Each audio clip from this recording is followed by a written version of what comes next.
Les amis, bien le bonjour. Écoutez, j'aimerais vous montrer un journal que j'ai acheté cette semaine. Alors, c'est un journal britannique et voilà, il parle de... Regardez l'image ici, on a un petit montage avec Vladimir Poutine en cosmonaute, n'est-ce pas? Et ça parle de quoi?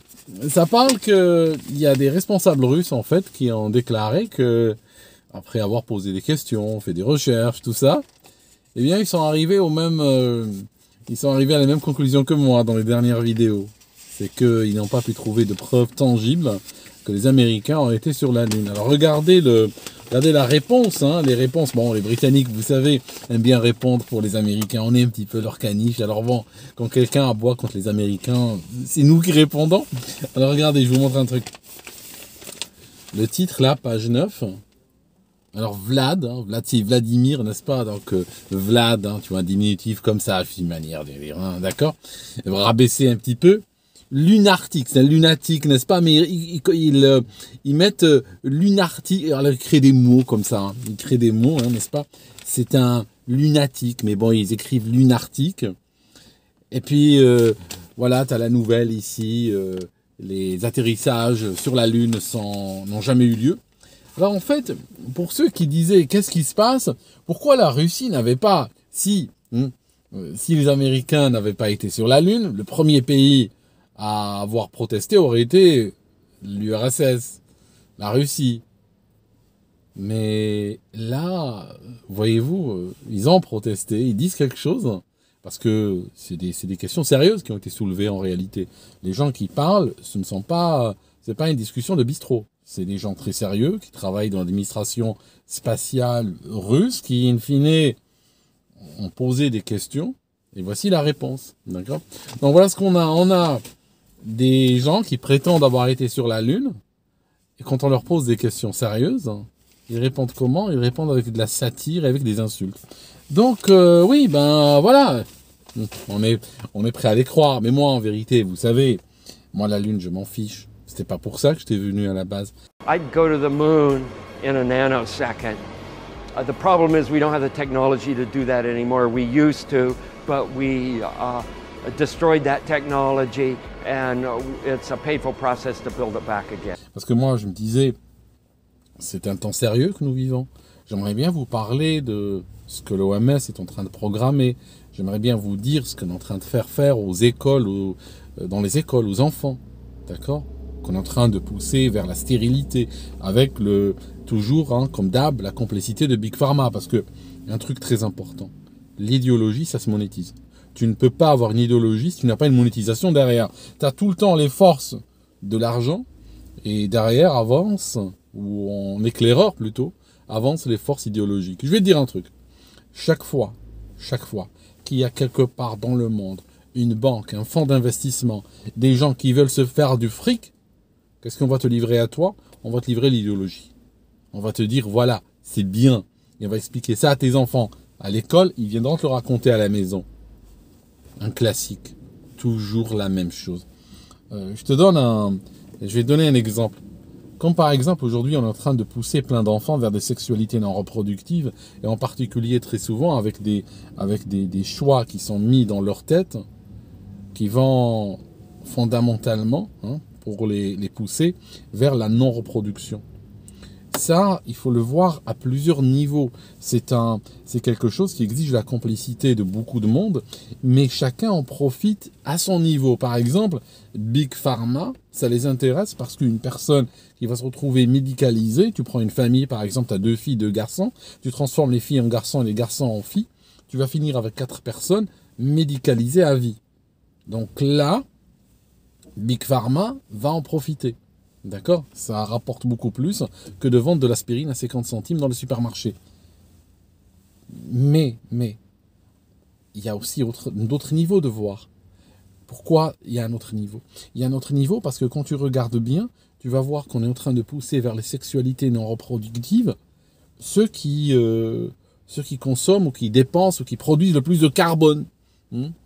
D'accord? C'est pour ça que ça touche les blancs post-chrétiens en particulier. C'est très puissant. On sent que c'est une véritable... Aujourd'hui, je lisais sur CNN ce matin, c'est la première news que j'ai lue, une actrice sur CNN qui expliquait, très fièrement d'ailleurs, que, elle est blanche, hein, juste pour vos statistiques ethniques, elle disait que ces 3 enfants adultes, elle a 2 garçons et une fille, eh ben les 3 sont tous dans la sexualité non reproductive. Vous voyez? Alors, il y a un but derrière. Ça se fait pas par hasard. Mais notez au passage qu'on a des forces idéologiques qui viennent vous vendre cela comme un développement, comme un progressisme. Okay? Moi qui suis africain, et une époque, j'ai lutté contre la mutilation génitale en Afrique, eh ben aujourd'hui, je suis quand même choqué de voir qu'elle arrive en Occident sous couvert de progressisme et qu'elle est financée à 100% par les assurances publiques au profit de Big Pharma. D'accord ? Ne pensez pas que toute l'histoire est construite pour donner de l'argent à Big Pharma, mais il faut toujours monétiser les projets. Quand tu crées un projet, il faut toujours qu'il y ait des gens qui profitent parce que ceux-là, ils vont t'aider. C'est normal. Si personne ne profite de ton projet, eh ben, t'es tout seul, hein, t'es tout seul dans ton coin à parler. Alors que si des gens peuvent se faire du fric, voilà, ils vont venir t'aider, ils vont venir te pousser. En tout cas, je voulais vous parler de ça, d'accord ? Je voulais vous en parler, je voulais aller dans les détails. Mais ça vaut même pas la peine. Ça vaut même pas la peine si on a des gens encore qui sont en train de croire des sornettes. Si des gens croient que dans les années 50, ou les années 60 et 70, les Américains ont été 5 ou 6 fois sur la Lune, ils ont marché, tout ça, ils ont dansé avec un drapeau et tout, et ils sont revenus, je veux dire, on parle plus de ça maintenant. Ça sert à rien. Ça sert à rien si vous croyez au Père Noël. Moi, pendant des années, j'ai parlé de ce qui se passait dans ma société d'origine, avec l'islam, avec certaines légendes qui nous étaient imposées, comme la légende du Dajjal, la légende du châtiment de la tombe et tout ça. Des légendes fabriquées de toutes pièces, et auxquelles les gens croient. Je pensais, et je prenais les Occidentaux à témoin, et je pensais qu'ils étaient mieux. D'accord, je pensais qu'ils étaient mieux dans leur tête, que leur ajustement, n'est-ce pas, socio-psychologique était peut-être un peu plus ferme que certaines personnes que j'ai connues dans mon enfance. Et là, je réalise qu'il y en a pas un pour attraper l'autre. D'accord, bon. Maintenant, je vais vous dire un truc. Par rapport au climat. Bon, le climat, je vous ai dit dans d'autres vidéos que c'était une expression de la lutte des classes. C'est tout simplement la classe supérieure qui écrase la classe dominée. Je peux vous en dire plus. Je peux vous dire par exemple que l'Occident, chaque siècle, décide, il y a des idéologies dans l'Occident, dans les élites occidentales, qui chaque siècle vont décider qu'une catégorie de gens n'a pas le droit de vivre. On accuse une catégorie de gens de choses et d'autres, et après on décrète que ces gens-là n'ont plus le droit de vivre. Le siècle passé, vous savez qui c'était ? Ben ce siècle-là, c'est vous. D'accord ? Et d'ailleurs, si vous avez remarqué, il y a 2 ans, quand on a fait cette grande répétition, on a commencé même à avoir des permis de pureté, le propre et l'impropre. Le pur qui a le droit d'aller, qui a quelque part accès, d'une manière restreinte et d'une manière contrôlée et accompagnée, qui a accès aux droits fondamentaux humains, le droit d'aller travailler, le droit d'aller dans un resto, le droit de voyager, le droit de manger, le droit d'acheter de la nourriture pour ses enfants, le droit de se faire soigner, le droit de recevoir une greffe. Eh bien, ceci était contrôlé, cette pureté-là était contrôlée par un permis. Et quand on osait critiquer, nous étions censurés, on nous disait « parce que vous êtes des idiots ». D'accord ? Tu es un idiot. C'est exactement ce qu'on t'aurait dit en 1939. C'est exactement ce qu'on t'aurait dit le jour de la rafle républicain du Val d'Ive. On t'aurait dit « mais tu es un idiot ». On rentre même pas avec toi dans la conversation. On rentre même pas dans ton argumentaire. Tout simplement, c'est l'invective. T'es un idiot. D'accord ? Bon, moi, je suis peut-être un idiot, c'est des nazis. On est clair là-dessus.